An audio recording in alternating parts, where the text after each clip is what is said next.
Hola, mi nombre es Luis Pesquera y hoy vamos a hablar de la batalla de Dnieper, que es la continuación de la batalla de Kursk, que fue la batalla central en la operación Citadel, de la cual hablamos en el capítulo anterior. Citadel fue la última ofensiva alemana a gran escala en el frente oriental.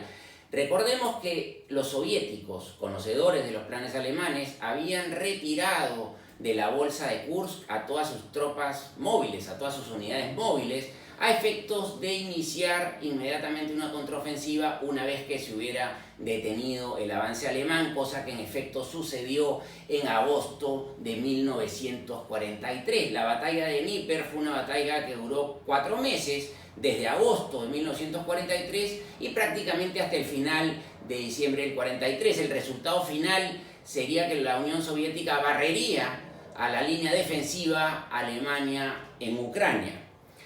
El Dnieper es el tercer río de mayor importancia en Europa Oriental después del Volga y del Danubio. Tiene una extensión de prácticamente 2.000 kilómetros cruzando Bielorrusia, Rusia Central y Ucrania, desembocando o desaguando en el Mar Negro e irrigando casi 500.000 de metros cuadrados en la cuenca del río. Es vital el tema del Dnieper porque el río Dnieper proveía a los alemanes de probablemente la última línea defensiva natural en territorio de la Unión Soviética. Para ellos era vital mantener esta posición en la orilla oeste del río a efecto de mantener el control en Ucrania occidental y en Bielorrusia, alejando a la Unión Soviética, por supuesto, de acercarse a los dominios del Tercer Reich. Esta batalla, yo considero que es la batalla que involucró a una mayor cantidad de efectivos. Si sumamos los efectivos que entran en acción por ambos bandos, prácticamente podemos llegar a sumar más de 4 millones de soldados entre tropas del Ejército Rojo y tropas de las fuerzas del Tercer Reich. También creo que es la batalla con mayor cantidad de bajas, tomando en cuenta cualquier otra batalla en cualquier otro teatro de operaciones durante la Segunda Guerra Mundial.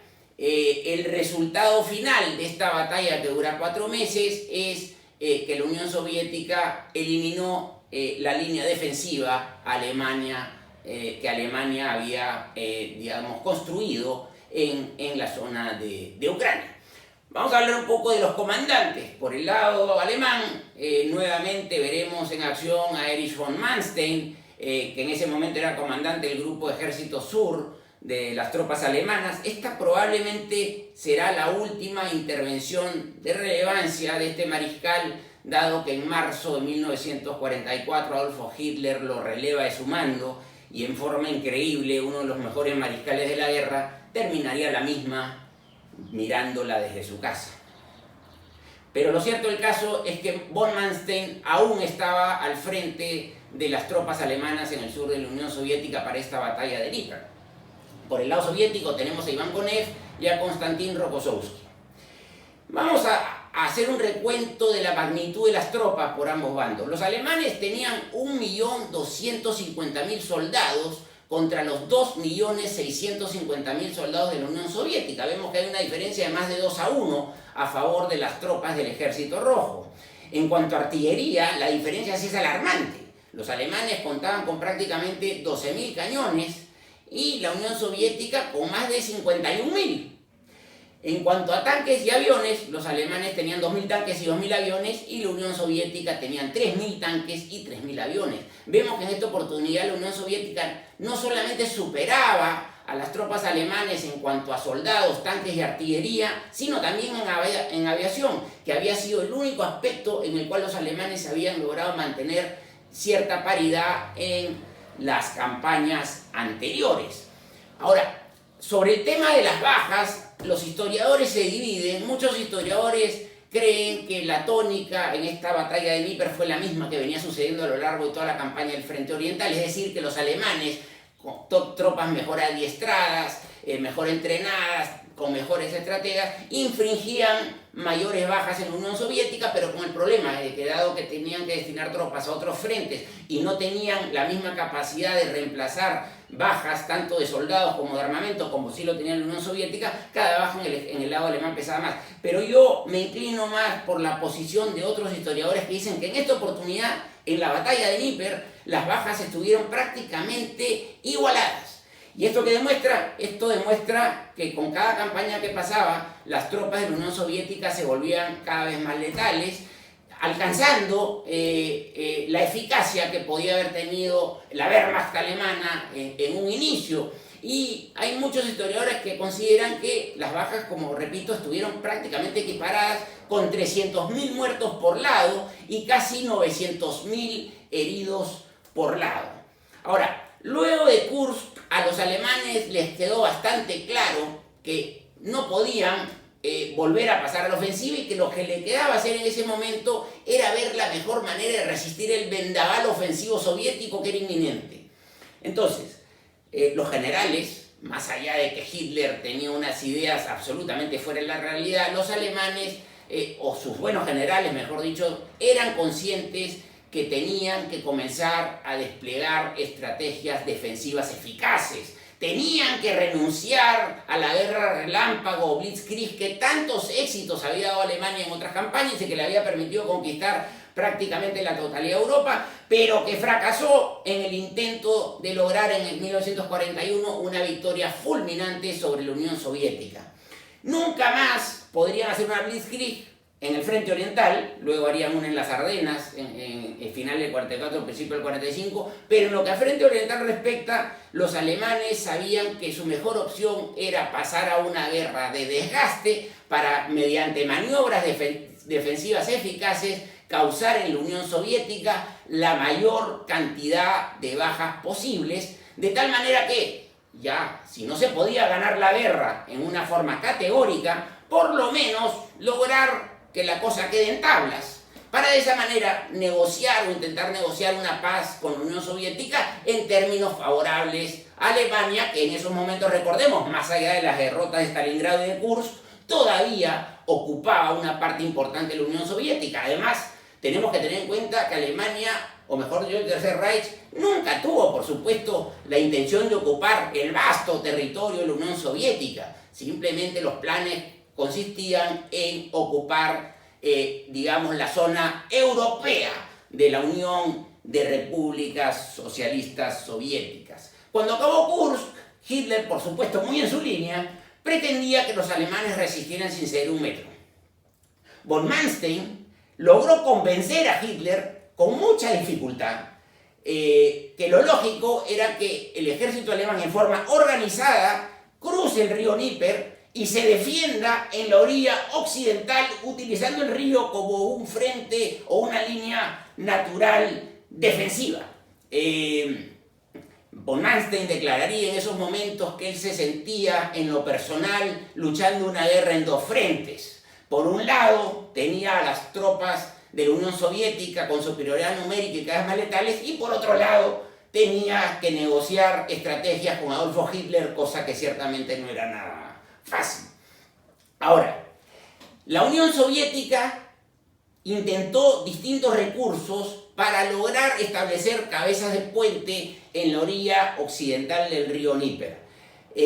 Los alemanes lo que buscaban era formar lo que ellos llamaban la muralla oriental, ayudados por el río y mediante fortificaciones con muy buen armamento, buscaban generar una suerte de muralla que resultara inexpugnable para las tropas de la Unión Soviética. Pero la Unión Soviética se movió rápido y esto no le permitió a von Manstein desarrollar la defensa con toda la solidez que ellos hubiesen querido. Los rusos fueron bastante temerarios y para ganar tiempo lanzaron una operación aerotransportada, lanzando paracaidistas en la orilla occidental del río Dnieper, pero la inexperiencia de los pilotos soviéticos, y algunos de ellos aparentemente no conocían bien la zona, implicó que esta operación aerotransportada fuese un fracaso. Muchos paracaidistas cayeron en la misma línea soviética, otros sobre el mismo río Dnieper, y los que sí, digamos, cayeron sobre la orilla occidental lo hicieron en grupos dispersos que además no tenían suficientes armas antitanque y fueron rápidamente barridos por los alemanes.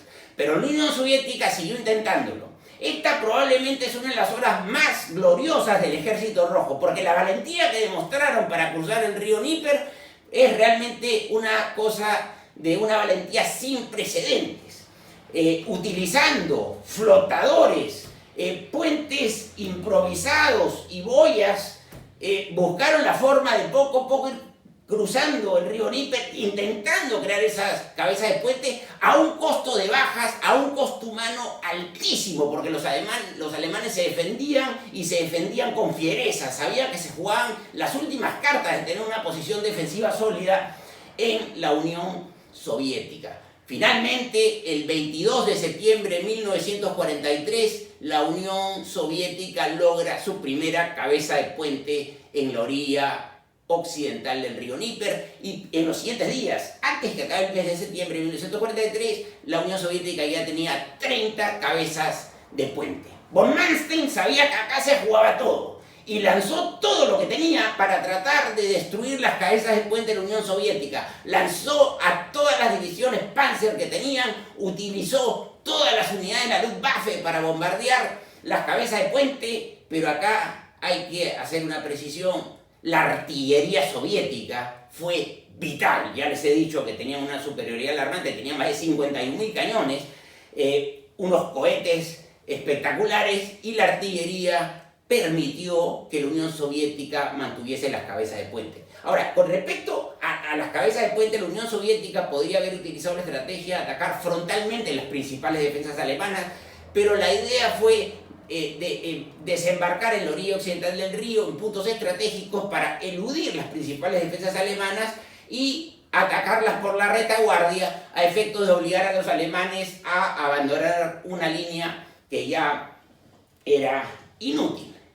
Una vez que se quiebra la defensa alemana en el Níper, quedó abierto el camino para que las tropas del Ejército Rojo recuperaran Kiev. Para Stalin era muy importante y presionó mucho a sus generales para recuperar Kiev antes del 7 de noviembre, que era el aniversario de la Revolución Rusa. Era un tema propagandístico y efectivamente al final lo lograron. Para terminar, quiero decir que esta penetración, este éxito de la Unión Soviética en el sur de la Unión Soviética implicó que luego comenzaran a atacar hacia Rumania.